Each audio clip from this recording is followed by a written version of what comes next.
എല്ലാ വോട്ടർമാരും നിർബന്ധമായും ചെയ്തിരിക്കേണ്ട കാര്യം, നിങ്ങൾ വോട്ട് ചെയ്യാൻ പോകുമ്പോൾ ബാലറ്റ് യൂണിറ്റിലാണ് നിങ്ങൾ വിരലമർത്തുന്നത്.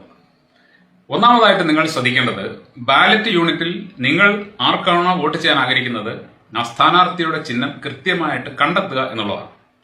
കാരണം പല ബാലറ്റ് യൂണിറ്റുകളിലും സ്ഥാനാർത്ഥിമാരുടെ ചിഹ്നങ്ങൾ കൃത്യതയില്ലാതോ അല്ലെങ്കിൽ തെളിമയില്ലാതെയാണ് വരുന്നത്. അതുകൊണ്ട് ആൾക്കാർക്ക് കൺഫ്യൂഷൻ ഉണ്ടാകുന്നുണ്ട് എന്ന പരാതിയുണ്ട്. അതുകൊണ്ട് ആദ്യമായിട്ട് നിങ്ങൾ കൃത്യമായിട്ട് ആർക്കാണോ നിങ്ങൾ വോട്ട് ചെയ്യാൻ ആഗ്രഹിക്കുന്നത് ആ സ്ഥാനാർത്ഥിയുടെ ചിഹ്നം ആ ബാലറ്റ് യൂണിറ്റിൽ കണ്ടെത്തുക. രണ്ടാമത്, നിങ്ങൾ ആ ചിഹ്നത്തിൽ വിരൽ അമർത്തുന്ന സമയത്ത് തന്നെ തൊട്ടടുത്തുള്ള വിവിപാറ്റ് യന്ത്രത്തിലേക്ക് നോക്കണം. വിവിപാറ്റ് യന്ത്രം എന്ന് പറയുന്നത് നമ്മൾ ആർക്കാണോ വോട്ട് ചെയ്യുന്നത് ആ വ്യക്തിക്ക് തന്നെ വോട്ട് പോയിട്ടുണ്ട് എന്ന് നമ്മളെ തന്നെ ബോധ്യപ്പെടുത്താനുള്ള ഒരു സംവിധാനമാണ്. നിങ്ങൾ ബാലറ്റ് യൂണിറ്റിൽ വിരലമർത്തുമ്പോൾ വിവിപാറ്റിന്റെ ഉള്ളിൽ ഒരു സ്ലിപ്പ് പ്രിന്റ് ചെയ്യപ്പെടും. ആ സ്ലിപ്പ് നിങ്ങൾക്ക് ഗ്ലാസിന്റെ ഉള്ളിലൂടെ കാണാൻ സാധിക്കും. ശ്രദ്ധിക്കണം, 7 സെക്കൻഡ് നേരത്തേക്ക് മാത്രമേ ഈ സ്ലിപ്പ് ഡിസ്പ്ലേയിൽ നിൽക്കുകയുള്ളൂ. 7 സെക്കൻഡിന് ശേഷം അത് അതിന്റെ അടിയിലുള്ള ഒരു പെട്ടിയിലേക്ക് തനിയെ വീഴും. അതുകൊണ്ട് നിങ്ങൾ വിവിപാറ്റിലേക്ക് നോക്കാതിരുന്നാലോ നോക്കാൻ താമസിച്ചാലോ ആർക്കാണ് വോട്ട് വീണത് എന്ന് ഉറപ്പാക്കാൻ പറ്റില്ല.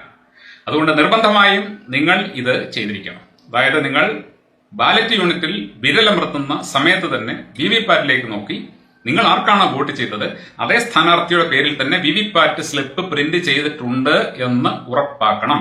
അതിനുശേഷം മാത്രമേ നിങ്ങൾ ബൂത്ത് വിടാവൂ.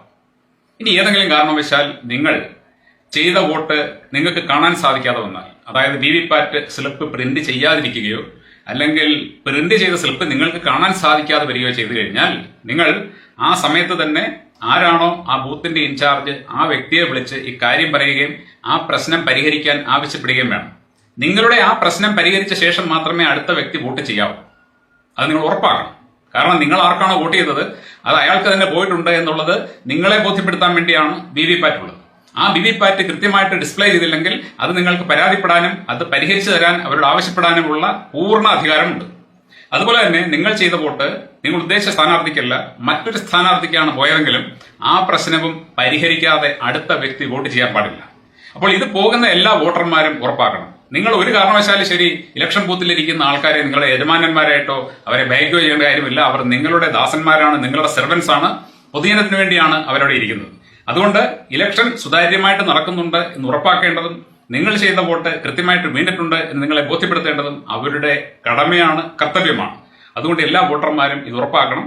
നിങ്ങൾ ഇങ്ങനെ ചെയ്തില്ലെങ്കിൽ സംഭവിക്കുന്ന പ്രശ്നം എന്താണെന്ന് ചോദിച്ചു കഴിഞ്ഞാൽ, തെരഞ്ഞെടുപ്പ് കഴിയുമ്പോൾ ഏതെങ്കിലും കാരണവശാൽ അവിടെ EVM-ലൂടെ തിരിമറി നടന്നിട്ടുണ്ട് എന്ന ഒരു ആരോപണം വന്നാൽ കൃത്യമായിട്ട് വോട്ട് കണ്ടുപിടിക്കാനുള്ള അടുത്ത ഏക പോംവഴി എന്ന് പറയുന്നത് മുഴുവൻ വിവിപാറ്റ് സ്ലിപ്പുകളും എണ്ണി നോക്കുക എന്നുള്ളതാണ്. അങ്ങനെ വിവിപാറ്റ് സ്ലിപ്പുകൾ എണ്ണി നോക്കുമ്പോൾ കൃത്യമായിട്ട് ഏത് സ്ഥാനാർത്ഥിക്കാണ് ജയം എന്ന് അറിയാൻ സാധിക്കും. പക്ഷേ ആ വിവിപാറ്റ് സ്ലിപ്പുകൾ കൃത്യമായിട്ട് തന്നെയാണ് പ്രിന്റ് ചെയ്തിട്ടുള്ളത് എന്ന് നിങ്ങളാണ് ഉറപ്പാക്കേണ്ടത്. നിങ്ങൾ അലക്ഷ്യമായിട്ട് അതിൽ നോക്കാതിരിക്കുകയോ അല്ലെങ്കിൽ മറ്റാർക്കെങ്കിലുമാണ് ആ വോട്ട് പോയത് നിങ്ങൾ അറിയാതിരിക്കെ പോവുകയോ ചെയ്തു കഴിഞ്ഞാൽ നിങ്ങൾ ചെയ്ത വോട്ട് പാഴായി പോകും. അതുകൊണ്ട് നിർബന്ധമായിട്ടും എല്ലാ വോട്ടർമാരും നിങ്ങൾ ചെയ്യുന്ന വോട്ട് കൃത്യമായിട്ട് അതേപടി തന്നെ വിവിപാറ്റിൽ പ്രിന്റ് ചെയ്ത് വന്നിട്ടുണ്ട് എന്ന് ഉറപ്പാക്കിയ ശേഷം മാത്രമേ പോളിംഗ് ബൂത്ത് വിടാവൂ. കാരണം നമ്മുടെ ജനാധിപത്യം വളരെ വലിയ അപകടത്തിൽ എത്തി നിൽക്കുകയാണ്. Thank you.